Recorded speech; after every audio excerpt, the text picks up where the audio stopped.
جب 22ویں رات ہوئی تو اس نے کہا کہ اے نیک بادشاہ،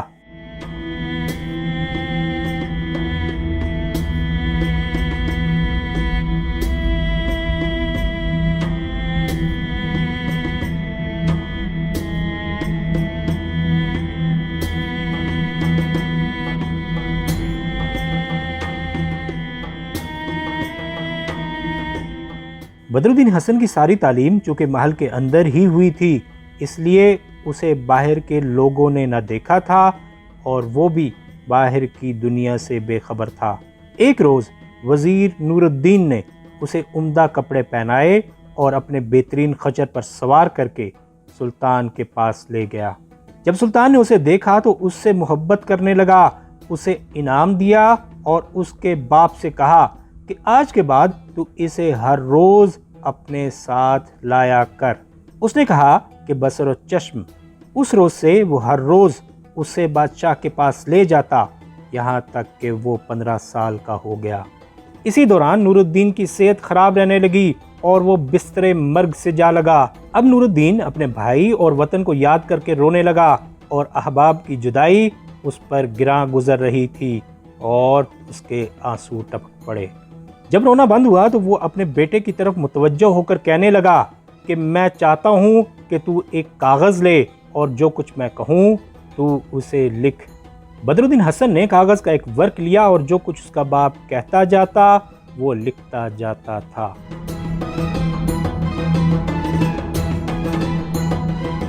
نور الدین نے پہلے اس کے اور اس کے بھائی کے درمیان جو واقعہ پیش آیا وہ لکھوایا، پھر وہ تاریخ جب وہ بصرے پہنچا اور وزیر سے ملا تھا، پھر اپنی شادی کی تاریخ لکھوائی، پھر اسے بتایا کہ اب جھگڑا ہوئے 20 سال سے زیادہ ہو گئے ہیں، اور اس نے بدر الدین کو ایک خط دیا جو اس نے اپنے بھائی کے نام لکھا تھا اور کہنے لگا کہ بیٹا اس خط کے اندر تیرا شجرہ اور حسب نسب درج ہے، اگر تجھے کوئی مصیبت آئے تو مصر اپنے چچا کے پاس جائیو اور اسے میری ساری داستان سنائیو۔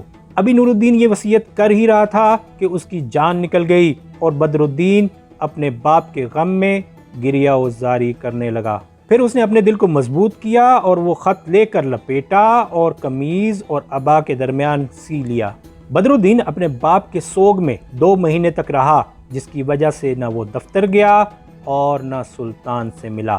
سلطان کو اس بات پر بڑا غصہ آیا اور اس نے کسی اور کو اس کی جگہ مقرر کر کے وزیر بنا دیا اور اسے حکم دیا کہ نور الدین کی تمام جائیداد کو ضبط کر لیا جائے اور اس کے بیٹے کو گرفتار کر کے اس کے سامنے پیش کیا جائے۔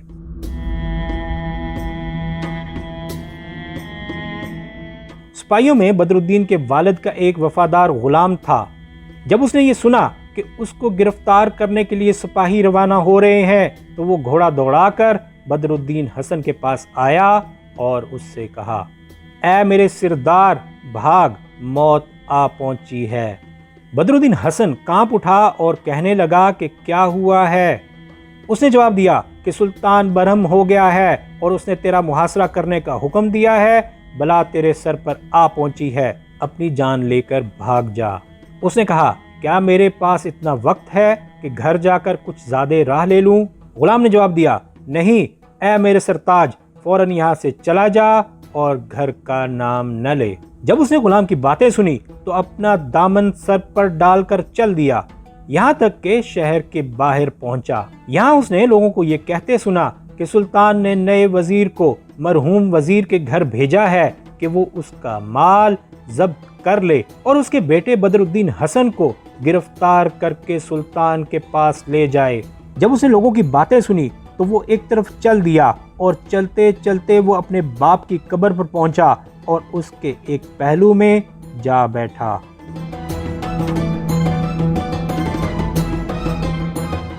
ابھی اسے وہاں بیٹھے کچھ ہی دیر ہوئی تھی کہ ایک یہودی اس کے پاس آیا اور اس سے کہنے لگا، اے آقا، چند دن پہلے تیرے باپ نے کچھ کشتیاں تجارت کے لیے روانہ کی تھیں اور بعض ان میں سے واپس آ گئی ہیں، اور میں چاہتا ہوں کہ ان میں سے ایک کا مال 1000 دینار سونے کے عوض خریدوں۔ یہ کہہ کر یہودی نے ایک تھیلی نکالی جس میں سونا بھرا ہوا تھا اور اس میں سے 1000 دینار گن کر وزیر زادے کو دیے اور کہا کہ مجھے ان کی رسید لکھ کر اپنی مہر لگا دے۔ بدرالدین نے ایک کاغذ کا ورق لے کر یہ لکھا، اس کا لکھنے والا وزیر زادہ بدرالدین حسن ہے اور اس نے 1000 دینار کے عوض اپنے باپ کی ایک کشتی کا کل سامان یہودی اسحاق کے ہاتھ بیچ ڈالا ہے۔ اب اس نے جلدی سے دینار اٹھا لیے اور یہودی کو وہ ورق دے دیا۔ یہودی وہ ورق لے کر چلا گیا اور حسن اپنی گزشتہ عزت یاد کر کے رونے لگا۔ جب رات ہوئی تو وہ اپنے باپ کی قبر کا تکیہ لگا کر لیٹ گیا اور اسے نیند آ گئی اور وہیں پر سو گیا۔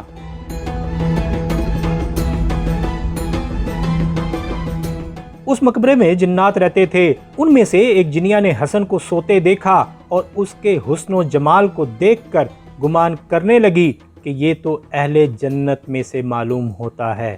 وہ وہاں کھڑی تھی کہ ایک جن اس کے پاس آیا اور اس سے پوچھا کہ تو کیوں اتنی حیران کھڑی ہے؟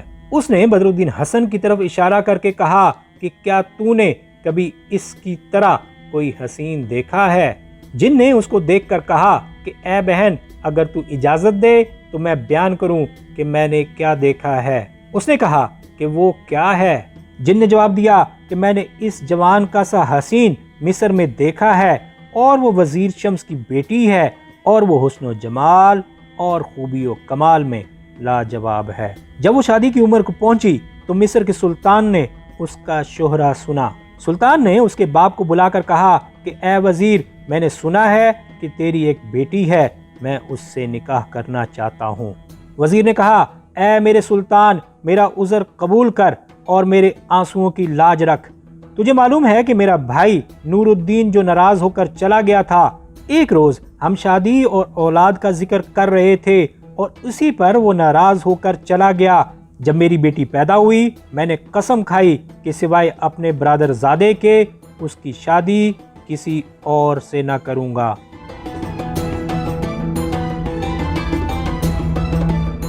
تھوڑے دن ہوئے ہیں کہ میں نے سنا ہے کہ میرے بھائی نے بصرے کے وزیر کی بیٹی سے شادی کی اور اس کا ایک لڑکا پیدا ہوا۔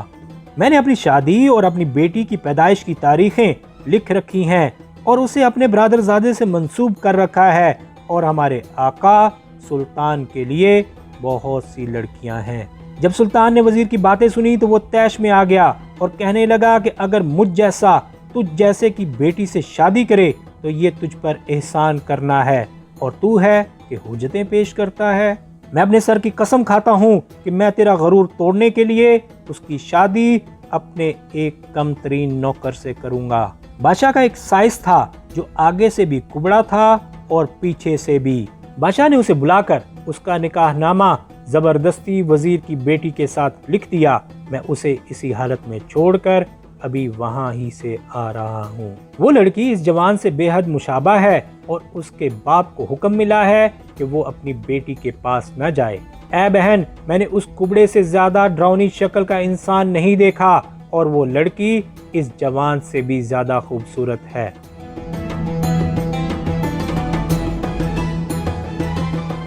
جب جنیہ نے جن سے اس لڑکی کے بارے میں سنا تو اس نے کہا کہ تو جھوٹ کہتا ہے، کیونکہ یہ جوان دنیا بھر میں زیادہ خوبصورت ہے۔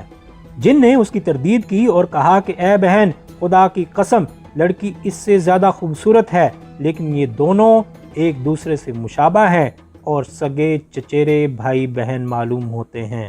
جنیہ نے کہا کہ بھائی چل، ہم اسے اٹھا کر اس لڑکی کے پاس لے چلیں جس کا تو ذکر کرتا ہے، اور دیکھیں کہ دونوں میں کون زیادہ خوبصورت ہے۔ جن نے کہا کہ بصر و چشم، یہ تو نے ٹھیک کہا اور تیری رائے اس وقت بہترین ہے۔ یہ کہہ کر وہ اسے اٹھا لایا اور ہوا میں اڑنے لگا، اور جنیہ اس کے ساتھ ہو لی، یہاں تک کہ وہ اسے لے کر مصر شہر میں اترا اور اسے ایک جگہ بٹھا دیا۔ جب وہ نیند سے جاگا تو اس نے دیکھا کہ میں بصرے میں اپنے باپ کی قبر پر نہیں ہوں۔ اس نے دائیں بائیں دیکھا اور اپنے آپ کو بصرے کے علاوہ کسی اور جگہ پایا، اور قریب تھا کہ وہ چلائے۔ اتنے میں جن اس کے سامنے آیا اور کہنے لگا کہ اے جوان، میں ایک جن ہوں اور میں تجھے بصرے سے اٹھا لایا ہوں، اور میں تیرے ساتھ ایک نیکی کرنا چاہتا ہوں۔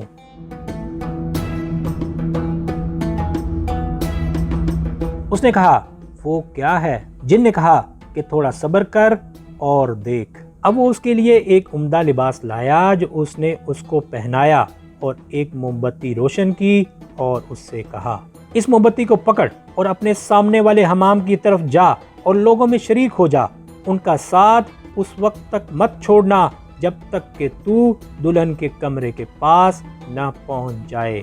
اس کے بعد آگے بڑھ کر کمرے میں داخل ہو جانا اور کبڑے دلہے کی داہنی طرف ٹھہر جانا۔ سنگار کرنے والیوں اور ڈومنیوں اور دائیوں میں سے جو تیرے پاس آئیں ان کے لیے اپنی جیب میں ہاتھ ڈالنا جو سونے سے بھری ہوگی، اسے جلدی سے نکال کر ان کی طرف پھینک دینا اور کچھ فکر مت کرنا، کیونکہ جتنی بار تو جیب میں ہاتھ ڈالے گا اسے سونے سے بھرا پائے گا۔ جب بدرالدین حسن نے جن کی یہ باتیں سنی تو وہ اپنے دل میں کہنے لگا کہ آخر یہ لڑکی کون ہے اور اس بھلائی کرنے کی کیا وجہ ہو سکتی ہے۔ جب وہ آگے بڑھا اور حمام کے پاس آیا تو دیکھا کہ کبڑا گھوڑے پر سوار ہے۔ بدرالدین حسن لوگوں کے درمیان داخل ہو گیا اور شاہانہ انداز میں ان کے ساتھ چلنے لگا۔ جب کبھی ڈومنیاں اس کے پاس آتی تو وہ اپنا ہاتھ جیب میں ڈالتا اور اسے اشرفیوں سے بھرا ہوا پاتا اور جلدی سے نکال کر انہیں ڈومنیوں کی ڈپلی میں ڈال دیتا، یہاں تک کہ اس نے ڈپلی کو سونے سے بھر دیا، جس سے ڈومنیاں خوش ہو گئیں اور اسی طرح وہ وزیر کے گھر تک گئے۔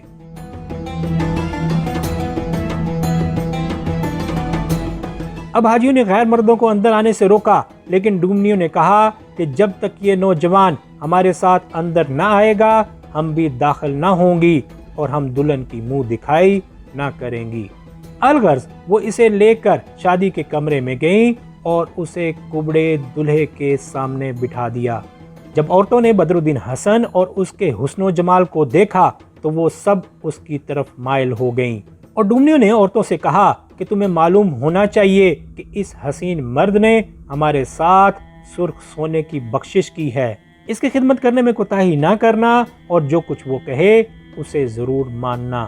اب ڈومنیوں نے ڈھولکے بجانا اور طبلوں پر گانا شروع کیا اور سنگھار کرنے والیاں آئیں اور ان کے بیچ میں وزیر کی لڑکی تھی۔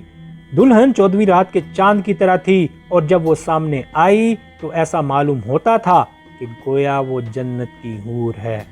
جب دلہن ناز و ادا سے چلتی ہوئی ان کے سامنے آئی، کبڑا سائز اٹھا کہ اسے بوسہ دے، لیکن لڑکی نے اس کی طرف سے منہ پھیر لیا اور دوسری طرف چل دی، یہاں تک کہ وہ اپنے چچیرے بھائی کے سامنے پہنچی۔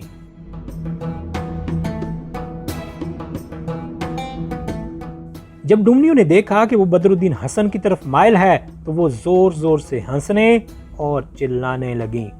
اس نے فوراً جیب میں ہاتھ ڈالا اور اشرفیاں نکال کر ڈومنیوں کی ڈھولکوں میں ڈال دی اور وہ خوش ہو گئیں اور کہنے لگی کہ ہم چاہتے ہیں کہ یہ تیری دلہن بنے۔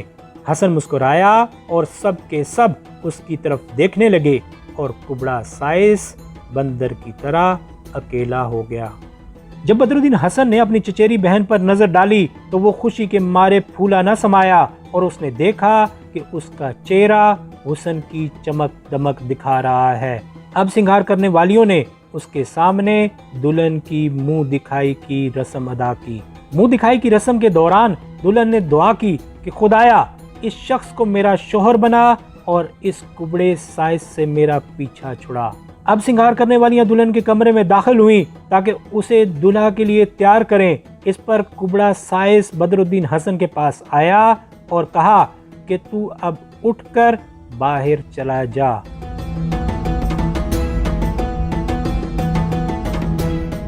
بدرالدین حسن اٹھ کر دروازے کے باہر چلا گیا۔ جن نے اسے دیکھ کر کہا ٹھہر، اور جب کبڑا پاخانے جائے تو فوراً اندر جا کر دالان میں بیٹھ جائیو، اور جب دلہن سامنے آئے تو اس سے کہیو کہ تیرا شوہر میں ہوں۔ بادشاہ نے یہ چال اس لیے چلی تھی کہ کہیں نظر نہ لگ جائے، اور جس شخص کو تو نے دیکھا ہے وہ ہمارا ایک سائس ہے۔ جن بدرالدین سے یہ باتیں کر ہی رہا تھا کہ سائس نکل کر پاخانے میں گیا اور کھڈی پر بیٹھ گیا۔ اب جن پانی میں سے چوہے کی شکل میں نکلا اور پھر چوہا بڑھتے بڑھتے بلی بن گیا اور پھر بڑھ کر کتا ہو گیا۔ جب سائس نے یہ دیکھا تو ڈر گیا اور کہنے لگا کہ دور ہو اے منحوس، لیکن کتا بڑھ کر گدھے کے برابر ہو گیا۔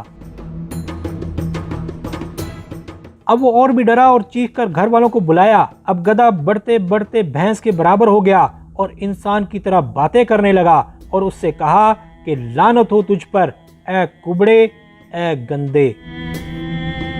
سائنس کے پیٹ میں درد ہونے لگا اور ڈر کے مارے اس کے دانت بجنے لگے۔ اب شہرزاد کو صبح ہوتی دکھائی دی اور اس نے کہانی بند کر دی۔